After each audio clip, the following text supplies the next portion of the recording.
Welcome everybody. Thanks for joining us. My name is Nick Maturo. I'm a research coordinator with ELAN working on the Quebec Relations Project.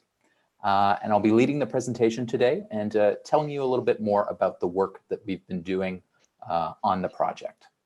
So I'd like to welcome, I see some familiar faces in the chat. I'd like to welcome members of ELAN's community who are joining us today. Wonderful as always to have you and to have your support. But I'd also like to offer a particular welcome to everyone joining us today from beyond our usual community. We're really glad to have you. We hope this is a stimulating webinar for you. And of course, I'd be remiss if I did not thank the Secretariat for helping us connect with so many of those new faces, and of course for their support in general throughout the project. So just a few notes before we get started. We do ask that you keep your microphone muted and your video turned off during the session, just to minimize distraction for your fellow participants and to help not consume too much bandwidth. Also, please note, I mentioned this in the email with the Zoom link, this session will be recorded for archival purposes. That being said, we won't be sharing any part of the recording that contains the faces, voices, written words, or names of our participants unless we have obtained their written consent.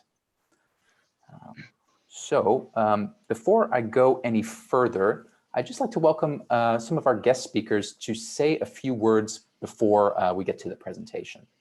So first, I'd like to welcome Guy Rodgers, who is ELAN's Executive Director, as well as the Project Manager on Quebec Relations. Guy? Okay, thanks, Nick.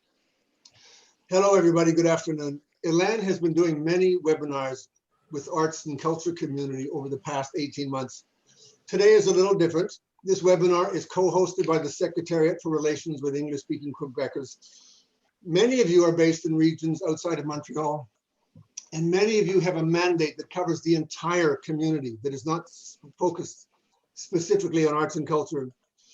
We're happy to have you with us, and we hope this is just an introduction. Nick is available to consult with you individually, and so am I. So if you have questions or ideas after today, call us. I would like to say a couple of things about ELAN's Quebec Relations Project. It is funded by the Secretariat for Relations with English-speaking Quebecers, as Nick said, and the Secretariat was created to fill gaps in relations between the English-speaking community of Quebec and the government of Quebec. One of the major gaps is access to provincial services and funding. Individual artists and companies do not have the time to go through every government program that might be helpful. And sometimes it is a challenge reading the info in their second language. Thanks to this project, Nick has had time to undertake that extremely time-consuming work and share it with us. This project does four things. It brings together a great deal of useful information in one place. It makes the information available in English. It provides personal consultations and grant writing advice. And it monitors results to see if there are problems for English-speaking members of the community to obtain funding. ELAN is happy to share this information with all organizations that are interested in providing arts and culture for their members and their communities. This project, this way of aggregating and translating information could also be a model for similar projects in other sectors. The Secretariat is there to support initiatives that bring strength and vitality to the English-speaking community. So we are fortunate to have with us today Mr. William Flock and Mr. Christopher Skeet will be joining us shortly. They have both been extremely supportive of the English-speaking community and are interested in finding ways to take down some of the traditional barriers and help us build new bridges. If we were all in the same room, I would ask you to welcome them with a warm round of applause. Maybe you can flash a Zoom thumbs up by way of greeting. So thank you for joining us today. Thanks, Guy. I believe Mr. Skeet has joined us. Yep. Yes, he is. I'm very sorry. No problem at all. Thanks for joining us. Thank you very much for having me. Of course, we're very pleased to have Christopher Skeet, who is the M&A for Sainte-Rose, as well as the Parliamentary Assistant to the Premier for Relations with English-speaking Quebecers. Mr. Skeet, if you'd like to say a few words. I would. Thank you so much for having me. I'm really sorry that I was a little bit late today. A little bit of a scheduling issue. I'm very sorry about that.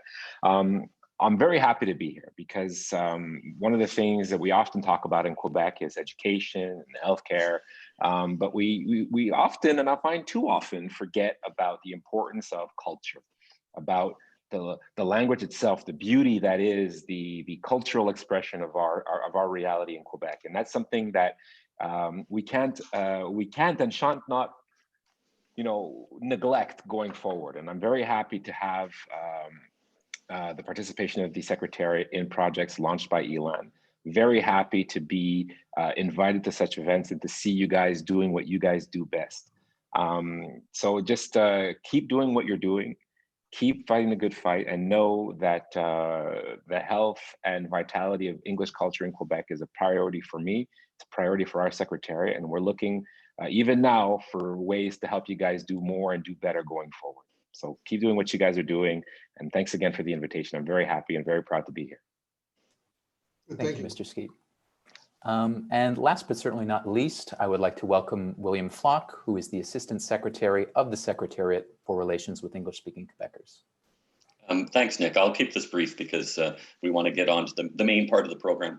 But I'm very pleased and proud to be associated with this project mounted by ELAN. I think that as Guy laid out in his intro, there's a lot of grunt work that went into making this kind of information available and accessible. It's obviously an ongoing project because doing it once is great, but programs are constantly changing and new opportunities are arising, programs are being closed down. So we'll certainly encourage ELAN to maintain the resource as an evergreen kind of project. The other thing that, I think Guy alluded to the idea that the audience here today is a little bit broader than ELAN's normal main constituency. And I think it extends often to regional groups that are generalist organizations that work in many sectors, not just in arts and culture, but maybe involved in employability or health or education, you name it. And I think that's a reflection of the reality in English-speaking Quebec, that across the regions, there often isn't the critical mass to support live arts and culture organizations or even artists in the regions. So I think having the ability to link in through ELAN to other organizations, learn from them, contribute to them, we definitely are encouraging that kind of networking and connections as well. And I would venture to say that the resource that ELAN has created that really makes available information about arts and culture programs one could reflect on whether it could be extended to other sectors. And I think that's something that we've discussed with Guy and Nick as a scenario that could be explored. And obviously it depends on whether leaders in other sectors are interested in doing that. But I think there's an openness on ELAN's part to lend some technical expertise. And we're certainly open to supporting both this direct effort in arts and culture, but also maybe extending it to other sectors. And I just maybe close by saying that the very successful set of consultations that we ran last fall of 2019, really underlined the challenges that people feel about gaining access to government programs. And often it's because they don't know where to go. And as Guy pointed out, sometimes it's a bit of a burden to do it in your second language. So the notion of a group like ELAN playing a facilitating role, we think that's very appropriate, and we're really pleased to be associated with the project. And I think I'll stop there and turn it back to you folks. Thank you. Great, thank you. Yeah, a big thank you to Mr. Skeet and to Mr. Flock for taking the time to join us today and for making this project possible. I know we really appreciate your support and your enthusiasm for our work. So because there are so many new faces today, before getting into the heart of the presentation, I'll provide a little bit of background about ELAN and the work that we generally do. So the English Language Arts Network is now in its 16th year. We're a not-for-profit organization that connects, supports, and creates opportunities for Quebec's English-speaking artists and arts communities throughout the entire province. So we connect across artistic disciplines, across cultural and geographic backgrounds, and across cultural and linguistic communities as well. We provide promotion and support services to our members, as well as a variety of other perks and resources. ELAN also oversees a number of projects in addition to Quebec Relations, including a program to help place artists in schools to facilitate creative learning experiences for students, as well as projects to present and promote live streaming performances during quarantine. But today I'm going to be talking to you about some of the work that we've been doing on the Quebec Relations project, with a particular focus on a new resource that we think will be of real interest to many of you, and that is our searchable provincial funding platform. So this platform aims to collect all the available sources of funding that could be of use to English language arts and culture organizations. It's searchable. It includes all the relevant program information neatly summarized. And most significantly, this is the only place most of this documentation is available in English. I think the value for organizations in arts and culture is pretty self-evident at first glance. But by the end of the presentation today, I hope those of you in other sectors who are joining us, as well as our friends and colleagues in the regions, will get a sense of the potential benefits of this kind of resource for your own work and how our platform can serve as a really useful model for similar endeavors in the future. So without wasting time, I'll just quickly give you an outline of the webinar before proceeding. First, I'll provide a bit of background on Quebec Relations and the impetus behind the project, including our main research goals, which fed into creating the funding platform. And then on to the main focus, talking about the funding platform itself and how it can help you find the funding that's right for you. So at that point, I'll actually give you a tour of the platform and show you how it works. I'll also include a few examples of useful programs to get you started. And I'll pay some particular attention here to how this can be useful in identifying programs with a regional focus from a variety of funders, as well as how the broad selections of programs makes this a useful model for summarizing all the funding available to sectors beyond just arts and culture. To conclude, we'll have a question and answer period in the time remaining. So how that's going to work, we ask that you type your questions into the chat window as they come up through the presentation. And Guy has volunteered to make a note of those and share them with me at the end of the presentation. We'll try to get through as many as we can, but of course, you're also encouraged to get in touch with us afterwards. We have a lot to cover, so I'll try to move through this fairly quickly, but let me know in the chat window if that's moving too fast for you.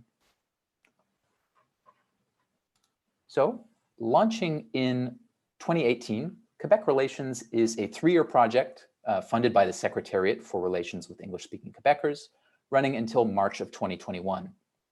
And the genesis of this project really comes from trying to address the lingering question of whether there continue to be problems for English-speaking Quebecers in accessing arts funding in the province.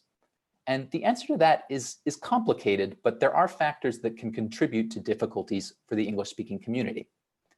Sometimes it's a matter of information not circulating effectively. Often it's because important documentation isn't available in English. And sometimes there are systemic barriers, whether real or perceived, that keep people from applying. So in effect, many English-speaking artists in Quebec end up feeling more comfortable applying to either Canada Council for the Arts or to municipal funders like, say, the Conseil des Arts de Montréal, compared to the equivalent provincial funders. And then, of course, once you get beyond the traditional provincial arts funders, it's very much a matter of uncharted territory, and many don't even bother going down that road. So with these issues in mind, Quebec Relations was created with a few concrete goals. First, to carry out research to determine the English-speaking arts community's funding needs, as well as their attitudes towards funders in Quebec, whether based on experience or just their general perceptions.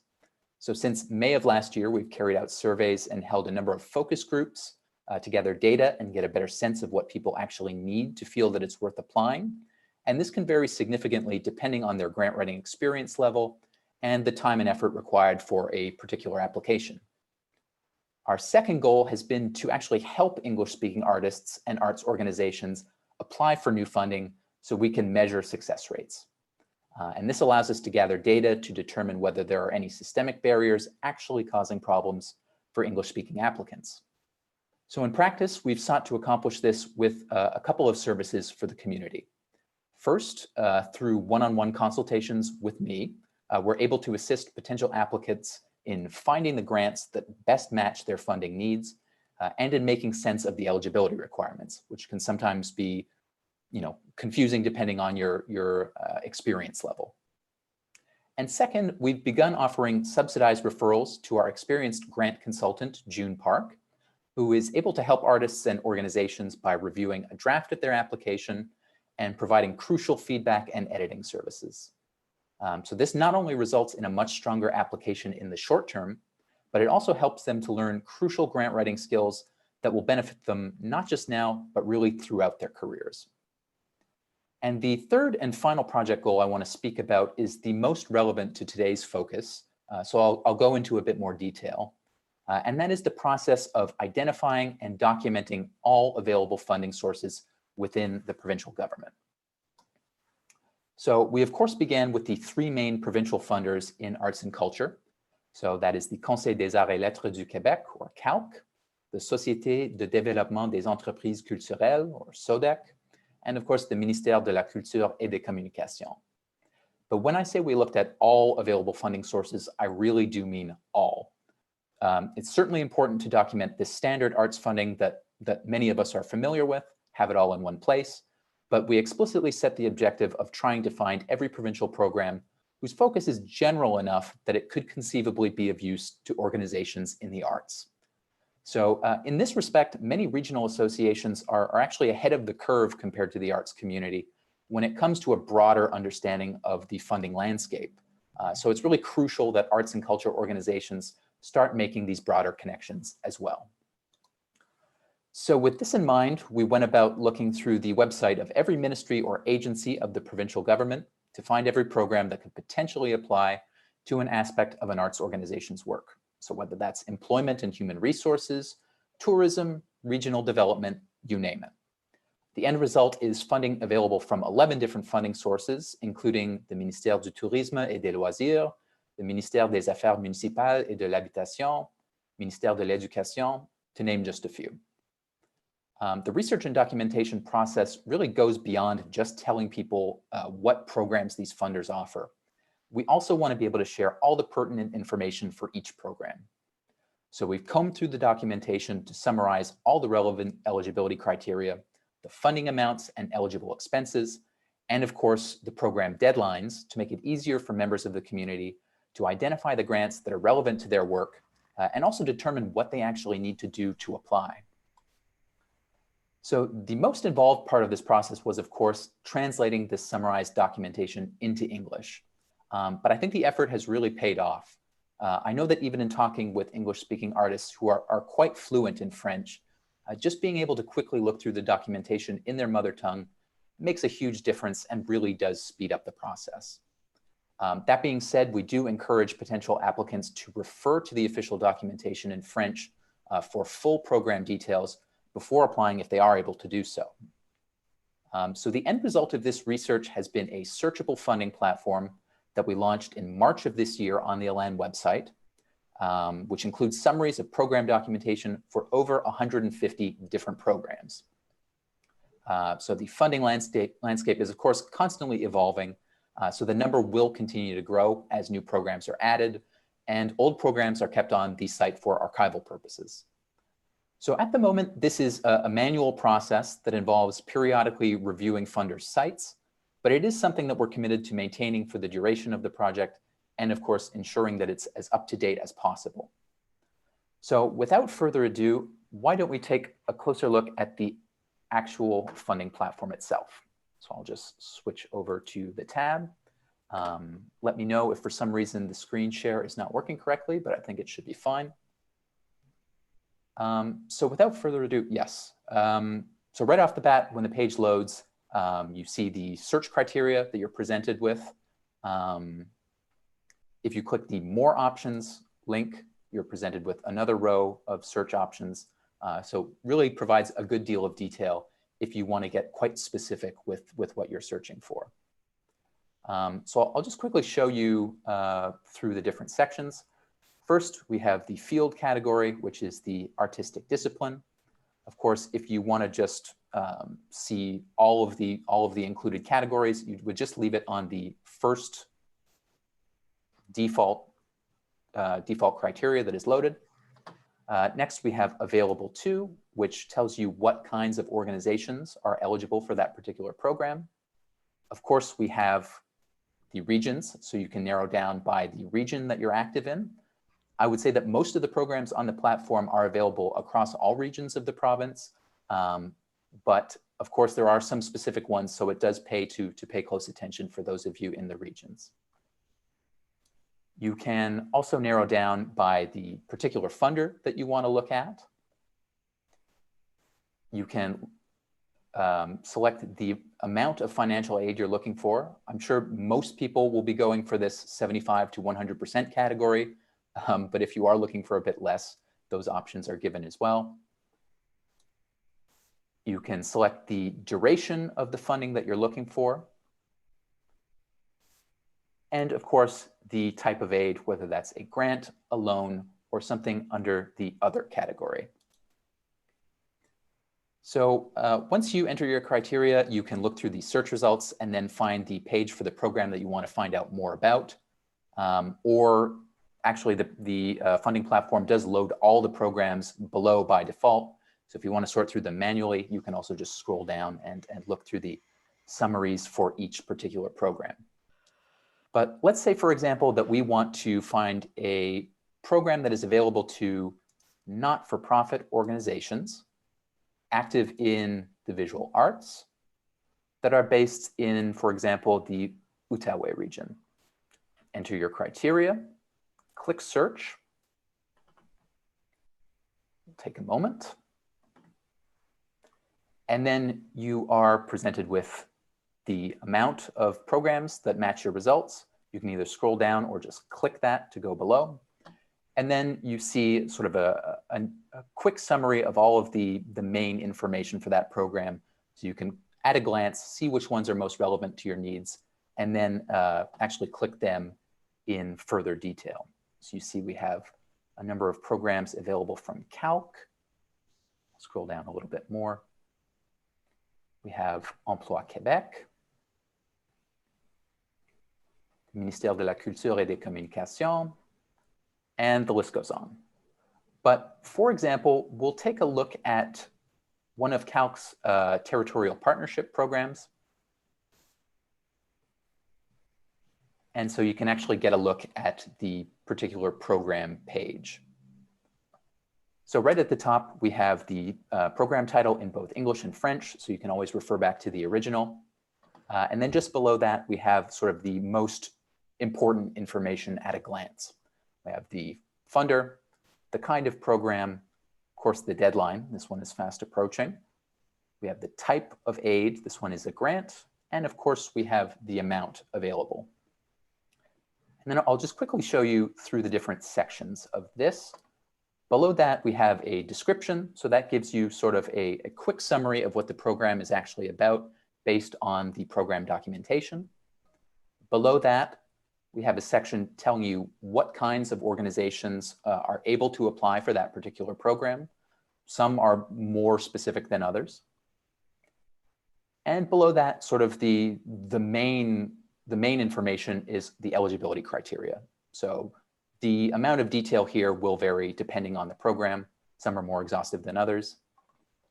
At the bottom, we have the eligible expenses for a given program and the supporting documents that are required beyond just the application form to have your application considered. On the right side of the page, from the top to the bottom, we have contact information. So if you have any particular questions or you want to get in touch with the program officer, all that contact information is right there. In this case, it's contact information for Culture Outaouais, but as much as possible, we try to give you the contact info for an actual individual that you can get in touch with. Below that, you can see which artistic disciplines are eligible for that particular program.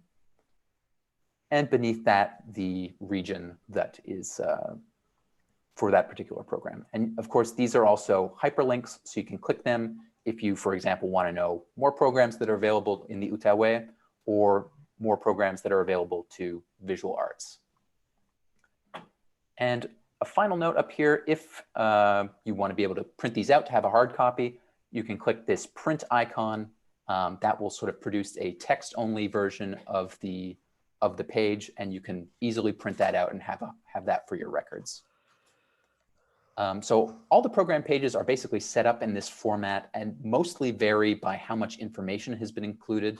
And that differs really depending on how much information is necessary to give a complete enough picture of what that program is about and what you need to do to apply.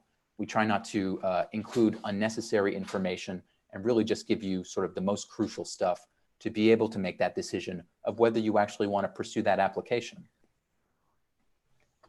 So I'll just quickly switch back to my presentation now that you have an idea of what the site looks like and how it works. There is the URL for those of you who would like to go and check it yourself. So now that you've had this general overview, with the time remaining, I just want to focus on a few specific examples of funding that we found from other provincial ministries that could potentially be of use not only to arts and culture organizations, but to English language organizations working in other fields as well.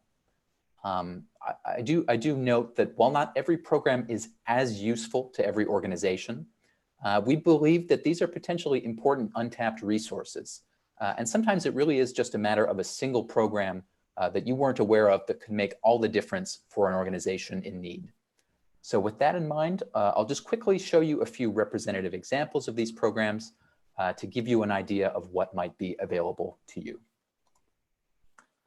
So first, we have a program from the Ministère des Affaires Municipales et de l'Habitation, which has a very interesting program with a regional focus. This is called the Fonds Région et Ruralité, or the Regional and Rural Funds. And this program launched relatively recently. It launched in April of this year, and it replaces several of the ministry's previous regional programs. So for our purposes, it's mostly the first section of the program that is the most relevant.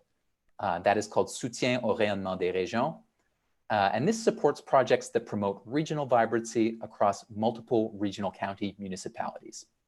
So these have to be projects which can have an impact in more than one regional county municipality, as well as contribute to the overall appeal of that region.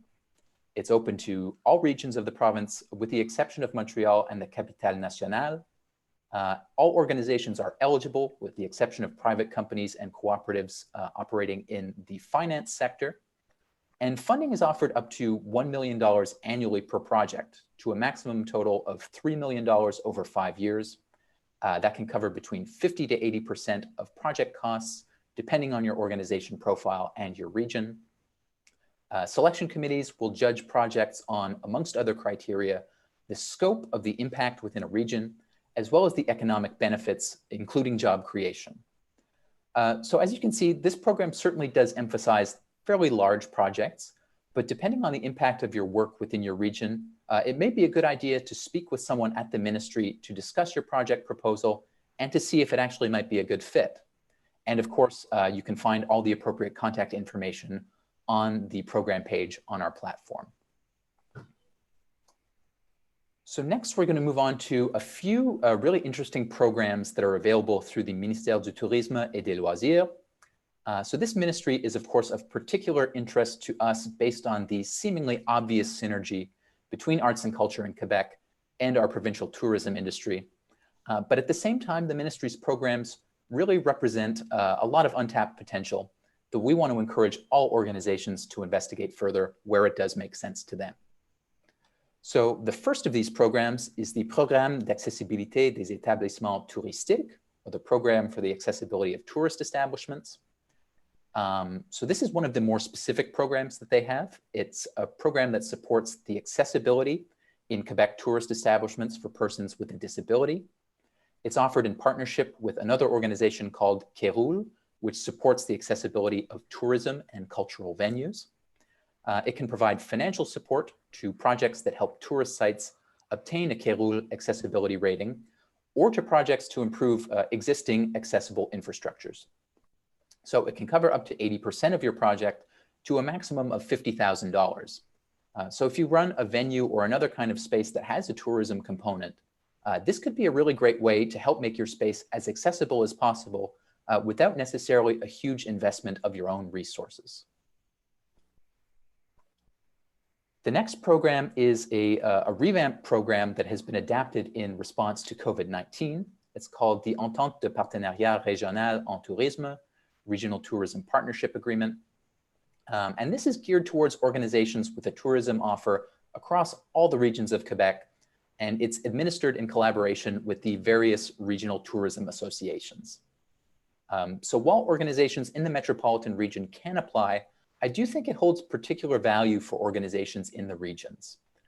So projects have to be structuring in nature, so offering some sort of applicability and usefulness beyond just your organization's own work, and also has to be enriching to the tourism offer of your region and stimulating to your region's economy. So based on that, eligible projects can fall under 3 sections of the program.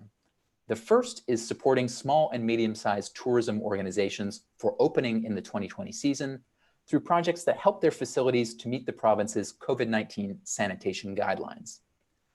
The second section of the program is similar to the first, but is just intended for joint projects between multiple small and medium-sized tourist organizations. And the third section is more general and can accommodate projects such as the strengthening, installation, expansion, or modernization of tourist attractions or facilities, feasibility studies, development of the regional tourism offer, such as the implementation of sightseeing tours or the development of a themed product, accommodations serving a particular region, a festival or tourist event, or even consulting services. And funding is available between 50 to 80% of eligible costs, of course, depending on the nature of your project. So this represents an example of a very flexible program that could have quite a broad application depending on the nature of your work. And lastly, we have the Antanto de Development Numérique des Entreprises Touristiques, or the Digital Development Agreement for Tourism Businesses. So this is a useful program that supports the digital development of tourism organizations in several respects. First, by encouraging and accelerating the development of digital skills, which we all know are increasingly crucial, by aiding the digital transformation of these organizations as they get brought up to speed with the latest technologies, and lastly, by helping these organizations create innovative content that enhances the tourist experience. So this program is open to small and medium-sized businesses, be they not-for-profit, for-profit, or cooperatives. It can cover up to 50% of the cost of your proposed digital development program. And interestingly enough, eligible expenses covered by this program include not just your training and development costs, but also costs related to technological equipment and software, which makes this extremely useful and practical. So that's just a brief selection of some of the programs that are available from various ministries of the provincial government, which can be found on our funding platform. So thanks to our research, rather than having to comb through every ministry's website, these can now all be found in one place. And while it is tailored to the arts and culture sector, it's a resource that could very easily be used by organizations in other sectors, whether that's to quickly get an overview of what kinds of funding are offered at the provincial level, or as inspiration for your own research. So likewise, it would also be fairly straightforward to put together a similar platform specifically serving any sector or region. And we're of course available to share our expertise and our insight into the process with anyone who's interested in exploring that possibility. I have my contact information up on the screen. I'm certainly happy to discuss the project with you in greater detail and answer any specific questions you may have. And I'd particularly like to invite those of you joining us from the regions to get in touch with any questions or feedback you may have on the project, or even to discuss your relevant funding options and to see if we can offer some suggestions. So I hope this introduction to our work has helped to generate some ideas about how your own organizations can find new sources of funding, but also how the English-speaking community as a whole can work together to create useful resources from which we can all benefit, regardless of the kind of work we're doing or where in the province we live and work. Thank you. So with that, we come to our question and answer period. Guy, did we get many through the presentation? Well, everybody wants a copy of the PowerPoint, and they want that can be done. The website. So those are two pretty easy ones. Absolutely. And we want to remind you that really we have the resources right now to provide personal consultations and personal support. So what we suggest you do is reread the PowerPoint, check out the website. When you come up with some questions, call us, talk about what you would like to do. Maybe we can point you towards something, maybe we can brainstorm. And we have somebody on staff who's great at writing grant applications, so we can assign her to help you write your grant application, to conceive it, to put it together. So at the moment, this funding is guaranteed until March 31st. I say seize it while we have it, although Mr. Flock has indicated that he would like to see this made a perennial program for at least the next few years, since so much time and effort has been invested in it. But Nick is great. Nick is happy to talk to you. June, our grant writing consultant, is happy to talk to you, and so am I. So if you have any questions now, feel free to ask them. You can ask them on chat, or you can turn your camera and your mic on and just ask them verbally. Yeah, feel free to unmute and ask away. Any other questions, comments? Nick, they're all saying you did great work, and it really was informative, to the point, succinct. And this is just a first step. Now we want you to look at it and then come back to us so we can help you actually write some applications, find some money. We've been doing this long enough now that we are starting to get emails from people who actually went through the process, wrote grant applications, and are getting positive results. So this is very encouraging for all of us. Yeah, I was very pleased to open my inbox earlier today and get a nice message from a dance company that just got their grant approved. So we're certainly happy to offer the same assistance to anyone else who could stand to benefit from it.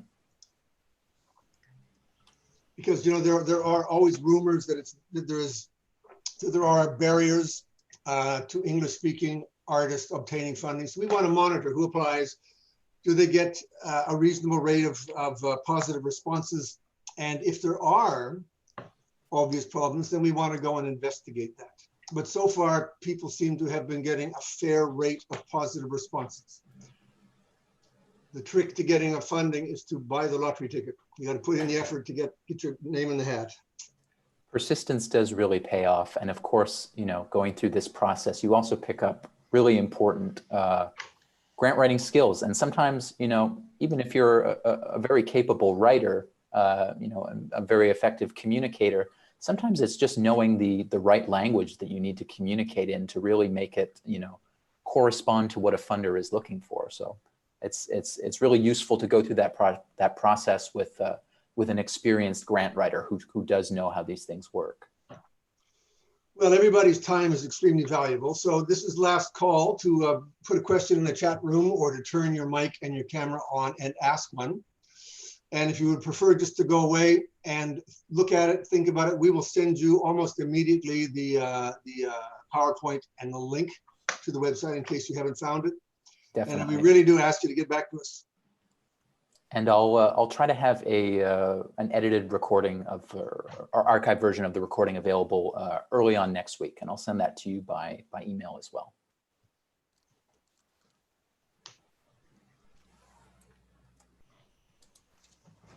Well, I think that's everything. So thanks to everyone for joining us. It was really lovely to have you. I hope this was stimulating for you, and we'll be in touch very soon via email, and we hope to hear from you to discuss it further. Good work, Nick. Bravo. On behalf of everyone, double thumbs up. Thanks, Guy. Thank you for your help as always. All right. Have a great afternoon, everybody. Bye-bye.